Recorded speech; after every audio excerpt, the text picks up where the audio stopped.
Hi, I'm Joni Patry, and welcome to my YouTube channel. Well, today I want to talk about choosing the best day for certain events to actually use astrology to your advantage. What is it used for? There's definitely better days to do things than others. And with this knowledge, you'll make your life 100% better, because knowing this gives great advantage and opportunities. So choosing the best day. Well, I have to go to one of my books, that Moon, Mind, and Consciousness. I wrote this book, Everything to Do About the Moon, because it's the phases of the moon that can really give you advantage. If you know the moon is increasing in light, decreasing in light, increasing, you start new projects, decreasing in light, you end up old projects. It's like being in accordance to the divine, operating with the flow, not going against it. So that's basically one of the great things about astrology. So in this book, Moon, Mind, and Consciousness, talks about famous people that have planets conjunct the moon, what that would bring in their life, in their personal life, and also about how the natal moon in your Vedic chart actually begins the entire cycles of your life. That's how important the moon is in Vedic astrology, because wherever your moon is, what nakshatra it's in, the planet that rules that nakshatra starts your whole life cycle. So it really does dictate when things happen throughout your entire life, when the best periods you'll go into, the best cycles, all based on your natal moon. So wouldn't it be very important to be looking at where the moon is when you plan strategic and important events, such as when you get married, such as when you start a business, such as even any beginnings of any kind, because really, it's your birth time when you came into the world that started your whole life. So you see, everything has a beginning. Everything has a chart. And what you're actually doing is picking the chart for whatever event. Even if you're having a social event or a party, you want to pick the best day for it. It's fantastic. And it works. So in my book, Moon, Mind, and Consciousness, in the back, the last chapter, I actually have about choosing the best day and everything to do about the moon, such as what nakshatra the moon's in on that day. The moon is in a different nakshatra every day. That's why the nakshatras are called the lunar mansions, because every day the moon changes into a new nakshatra. The rate of motion of the moon is 13 degrees 20 minutes per day, and that is the portion of a nakshatra. So it goes to reason you want to choose a good nakshatra for an event. There's 27 of them. It goes to reason that you want to find the best day based on where the moon is.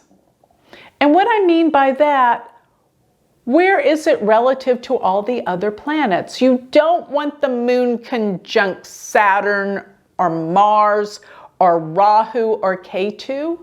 Those are malefics, and they screw up the sense of our peace of mind on that day. So you avoid those days. But how nice it is to choose a day when the moon is conjunct Venus, which is love, harmony, and beauty.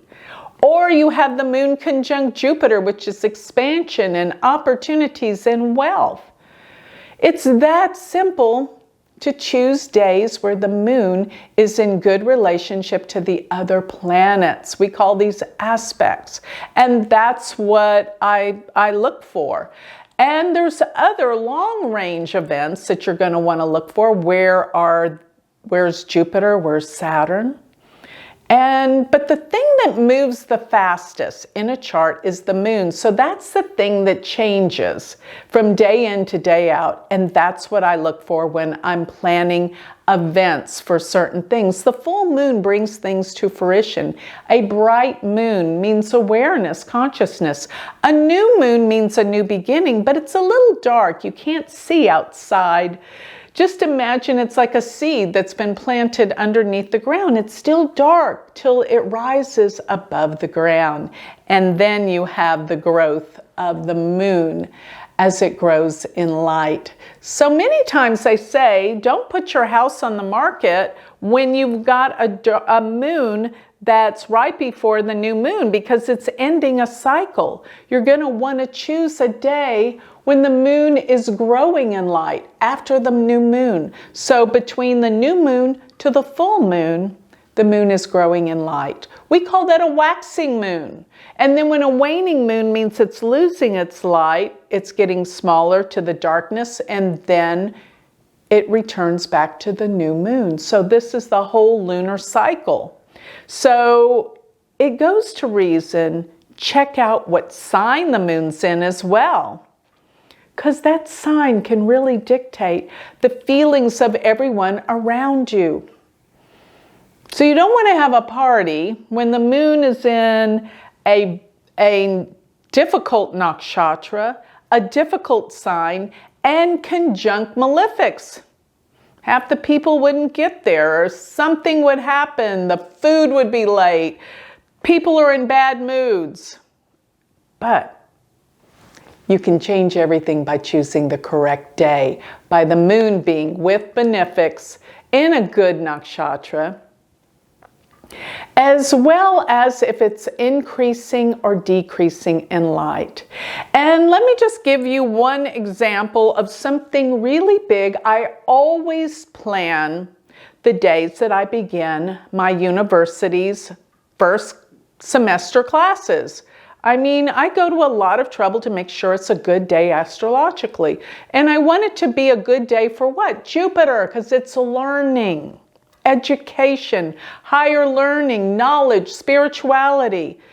So I find it so interesting that I chose the day. I always like to start in January. January is the beginning of the year. So I chose the day for my university to begin January 27th. Why?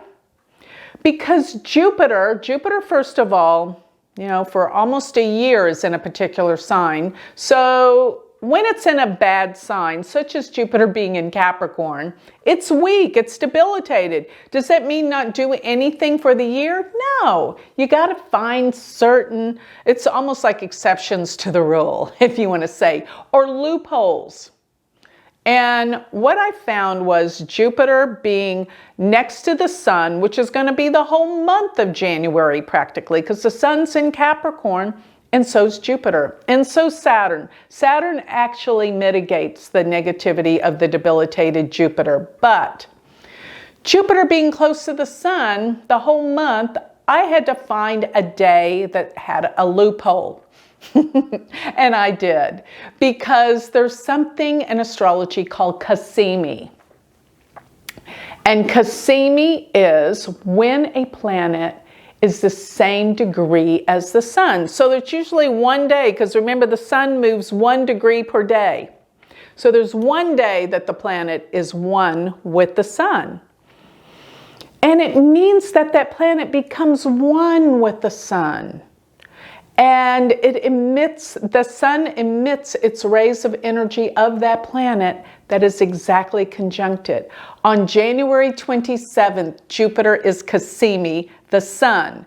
The sun and Jupiter are the same degree. Otherwise, if it's less than a degree away, if it's less than a degree, it's Cassimi. But if it's like 2 degrees or whatever, more than a degree, it's combust, meaning Jupiter is burnt and weak, and Jupiter's the planet I want strong for the class because it deals with knowledge, wisdom, learning, spirituality. So January 27th is the start date for the first semester of the University of Vedic Astrology. So, by the way, while I'm on that subject, if you would like to learn Vedic astrology, check out my university website. It is a phenomenal way to learn. You will work with me personally, and you will become a Vedic astrologer and a teacher. So check it out, University of Vedic Astrology.com. And don't forget to go to my website, check out my new jewelry line, and sign up for my free newsletter, which is galacticcenter.org. Thank you.